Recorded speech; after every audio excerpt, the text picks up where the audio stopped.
It started on a Wednesday night in Toledo, Ohio. Late, just after 11 p.m. The streets were mostly empty, save for the occasional third-shift worker heading home or someone like Lieutenant Colonel Adrienne Wallace, fresh from a base meeting 2 hours south. She was behind the wheel of her government-issued black SUV, clean, quiet, unflashy. Like her. Adrienne was humming softly to the rhythm of the tires. Mind halfway home. She wasn't speeding. Wasn't swerving. Just driving. But Sergeant Daniel Mercer saw something else. Parked in his usual spot off Reynolds Road, Mercer was halfway through his lukewarm coffee and scrolling through his phone. Bored. The shift had dragged, no calls, no action. And now, here came something new, a black SUV, unfamiliar. He tossed his cup aside and pulled out. The cruiser's lights flared behind her before she even registered what was happening. Adrienne blinked once and calmly pulled over, her training kicking in. The patrol car door slammed. She watched in her mirror as the tall officer approached, one hand resting on his holster, flashlight in the other. He didn't go to the passenger side. Straight to her window. License and registration, he said flatly. No greeting. Adrienne kept her hands visible. Rolled the window halfway down. Officer, may I ask why I'm being stopped? Mercer squinted, flashlight beam aimed at her face. You were drifting between lanes. Didn't signal. Looked like you might be impaired. She raised an eyebrow. I wasn't. License and registration, he repeated, louder this time. No argument. Adrienne moved slowly, deliberately. Retrieved the documents and handed them over. That's a government vehicle. I'm a federal employee. Mercer glanced at the ID. You military? Yes. He smirked. Doesn't mean you're above the law. I never said I was. His tone shifted, sharper now. Step out of the vehicle. Adrienne blinked. Excuse me. I said step out. I'm conducting a sobriety check. Her jaw tightened. But her voice remained calm. On what grounds? I've complied. I haven't been drinking. I'd like to know the reason. He stepped closer. You refusing a lawful order. I'm asking for clarification. Wrong move, at least for a man like Mercer. He didn't answer. Just opened her door himself. Out. Now. That's when Adrienne quietly turned on her phone, hit record, and held it up. Just so we're clear, she said. This interaction is being documented. A flicker crossed Mercer's face, hesitation. But he didn't back down. Adrienne stepped out, tall and unbothered. Not defiant. Just firm. Even in civilian clothes, she carried herself like someone used to being in charge. Mercer looked again. Really looked. And for the first time, a voice in the back of his head whispered, "What am I dealing with here?" But his ego was louder. He ran her through the field sobriety test under the dull yellow streetlights like she was just another reckless driver. She passed. Perfectly. Still, he wrote the ticket, failure to maintain lane. Adrienne said nothing. Just took the citation with a look. Then got back in her SUV and drove off into the night. Mercer had no idea that ticket was going to come back to him in a courtroom, and change everything. Sergeant Daniel Mercer had been on the force for 15 years. He'd seen it all, standoffs, traffic accidents, bar fights. And he'd earned a reputation. The kind that made rookies stand a little straighter when he walked in. He liked that. Authority was the badge. Orders weren't suggestions. Frustrated driver. Mouthy teenager. Didn't matter. Mercer didn't back down, and he never apologized. He logged the ticket without fanfare. Filed a quick report. Possible signs of impairment. No arrest. Dropped the body cam into the charging dock. He didn't watch the footage. In the break room, he laughed it off. Tried to pull rank on me, he said to Officer Diaz. Flashed a government ID like that was supposed to scare me. Diaz frowned. She was military. So she says. Some fed with an attitude. What was her name? Mercer crunched into a chip. Wallace. Adrienne Wallace. Diaz's face shifted. You mean Lieutenant Colonel Wallace? Mercer paused. How would you know that? She lectured at the academy last year, Diaz said. She's not just military, she's high up. Logistics Command. Bronze Star. 2 tours. She's the real deal. Mercer scoffed. I don't care who she is. On the road, I'm the authority. But Diaz's tone stuck with him. Just long enough to let doubt slip in.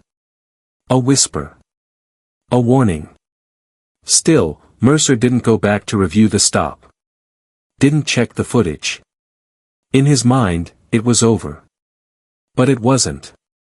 Because Adrienne Wallace had filed a formal complaint, not just with Internal Affairs, but with the Inspector General's office.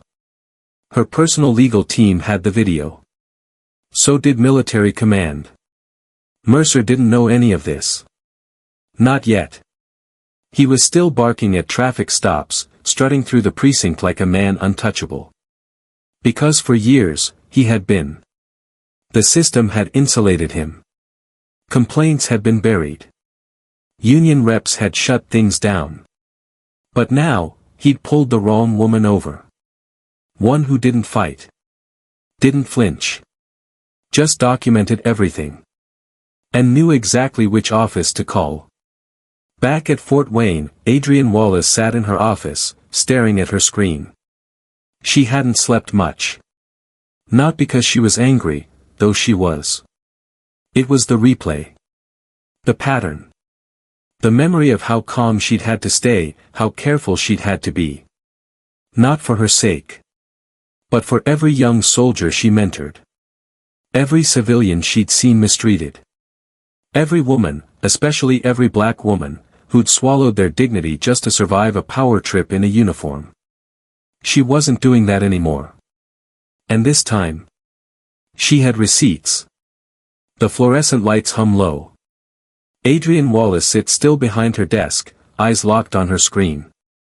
She hasn't slept. Not from rage, though it simmers beneath the surface, but from replaying it. The tone he used. The way his hand hovered above his holster. How he tried to bait her into stepping outside the bounds of her discipline. She knew that script. Sergeant Daniels.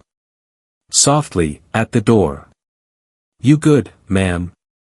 Adrienne. Calm, composed. No. She looks up. But I'm handling it. He steps in and closes the door. Daniels. I saw the footage. You want me to loop in the base attorney? Adrienne. Already done.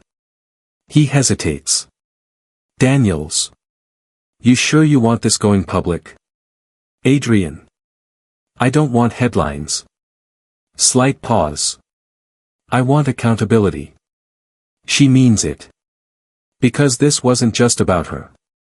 It was about all the young soldiers she mentored, the civilians she'd seen talked down to, and every woman, especially every black woman, who'd ever been forced to swallow their dignity to make someone else feel comfortable.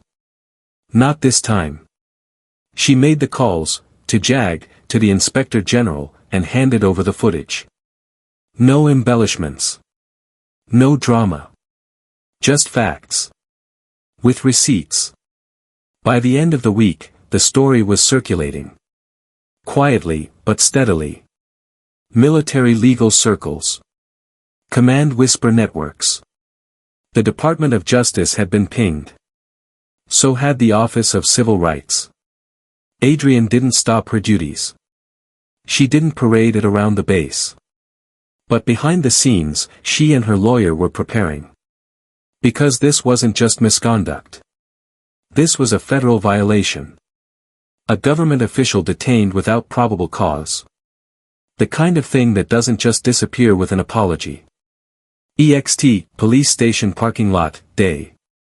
Sergeant Daniel Mercer stood in uniform under the midday sun, a manila envelope in hand. Plain. Unassuming.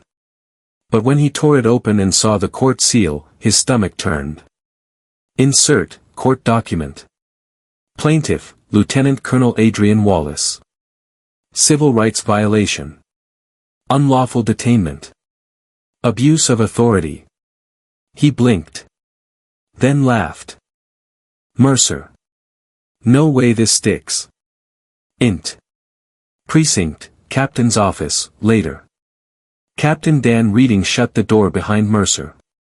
The blinds were already drawn. Captain Reading. We need to talk. Mercer. Sits, arms crossed. Let me guess. The lady from the other night's trying to play victim. Reading. Stern. She's not playing anything. Do you even know who she is? Mercer. Don't care. She got pulled over, flashed her badge, got pissed I didn't kiss her feet. Reading. She's a lieutenant colonel. Bronze Star. Combat tested. Logistics command. She's respected. And she has the whole thing on tape, from 2 angles. Mercer. So what? She didn't get arrested. I didn't touch her. I followed protocol. Reading. You escalated. Before you even asked her name. That hit. Mercer said nothing. Just stared. The arrogance still lingered, but now it was cracked, leaking. Int. Fort Wayne Military Base, legal briefing room, night. Adrienne sat at the table in uniform, her lawyer, Delaney Price, flipping through files. Price. You sure you want this to go to court? It'll follow you. It's public. Adrienne. Good. Let it. Price. Most people would have let it go. Adrienne. I've let too much go already. This wasn't about money. It wasn't about revenge. It was about the public record. It was about saying, in clear legal language, this is not okay. And you can't keep getting away with it. Int. Lucas County Civil Courtroom, 3 weeks later, morning. Adrienne didn't walk in quietly. She walked in wearing full dress uniform, medals gleaming, posture razor sharp. No words. Just presence. Mercer was already seated with his lawyer, Charles Brenner. When he saw her in uniform, his smirk faded. Around the courtroom sat quiet attendees. Some civilians. Others in uniform. Officers from her base. Even a few from his department. Nobody clapped. Nobody spoke. But they were there. Watching. On the stand, Adrienne Wallace. When she spoke, it wasn't with fire. It was with clarity. She recounted every second. How she stayed calm. How he barked commands without cause. How she recorded him, because she'd learned what happened when there were no witnesses. Adrienne, I didn't raise my voice. I didn't resist. I followed protocol. Because I've trained soldiers on how to survive encounters like this, she paused. Adrienne, so indeed. And I shouldn't have to survive a traffic stop in my own country. Int. Courtroom, later. Mercer never took the stand. His lawyer objected. Too risky, the footage was played. Adrienne's. Then Mercer's. The jury watched in silence, and when closing statements ended, Adrienne didn't wait for applause. She stood, adjusted her uniform, and left the room the way she came in, quiet, composed, immovable. Int. Military base, later. That Week Daniels stepped into her office again. Daniels, you here? Adrienne looked up. Daniels, so indeed. Mercer's been placed on leave. Investigation's gone federal. DOJ's involved now. Adrienne said nothing for a moment, then she nodded once. Adrienne any good? She didn't smile. She didn't celebrate, she got back to work. Because this wasn't the end. This was the beginning of something bigger. Adrienne Wallace didn't blink as the judge addressed the room. She kept her gaze steady, eyes forward. Discipline wasn't just her posture, it was her foundation. Lieutenant Colonel Wallace, the judge said. Thank you for your service. You may proceed. Adrienne nodded once. Her attorney, Delaney Price, stepped forward. Price. Lieutenant Colonel, can you describe the night of January 17th, Wallace? I was driving back from a meeting with the Indiana Guard Reserve. It was around 11:15 p.m. I wasn't speeding. I wasn't swerving. I was pulled over by Officer Mercer without cause. Her voice was calm. Measured. Wallace, citation. I asked why I was being stopped. He didn't answer, he just repeated the order to exit the vehicle. Louder. More aggressive. That's when I turned on my phone to record. Price. Did you identify yourself, Wallace? Yes. I told him I was a federal employee in a government vehicle. The court finds that the stop violated constitutional protections. The officer's conduct did not align with department policy or professional standards. Mercer tensed. Adrienne didn't move. Judge Morales, citation. Damages are awarded in the amount of $35,000. This decision will be recorded publicly and referred to the Department of Justice and the Toledo Police Department for review. Outside, Mercer ducked reporters. Inside, Adrienne read the verdict notification on her phone, case closed. Price, OS. You could have asked for more. Wallace. It was never about the money. Price. You think it'll change anything? Adrienne looked toward the exit, toward the future. Wallace. Maybe next time, he'll think twice. Int. Fort Wayne, Training Hall, 2 months later. Adrienne stood before a group of fresh recruits. Young. Eager. Untested. Wallace. How many of you think a uniform earns you respect? Several hands rose. She nodded. Wallace, citation. I get why you'd think that. But here's the truth, respect isn't owed. It's earned. Every day. Every decision. Silence. Wallace, citation. Same goes for power. A badge. A rank. Authority, they're not shields. They're weight. If you can't carry that weight with discipline, you shouldn't carry it at all. She looked around. The room held its breath. Wallace, citation. When I was pulled over by an officer who forgot that. I didn't yell. I didn't panic. I didn't let it slide. I documented. I filed. I stood up and I told the truth. She paused. Wallace, citation. He thought his badge made him untouchable, until he saw my rank. Not just on my uniform, but in how I carried myself. That's leadership. No applause. No noise. Just wait. She closed her folder. Wallace, citation. Lead with character. Serve with integrity. And remember, you don't just wear the uniform. You represent everyone who wore it before you, and everyone who will wear it after. She stepped down from the platform. Quiet. Steady. Complete.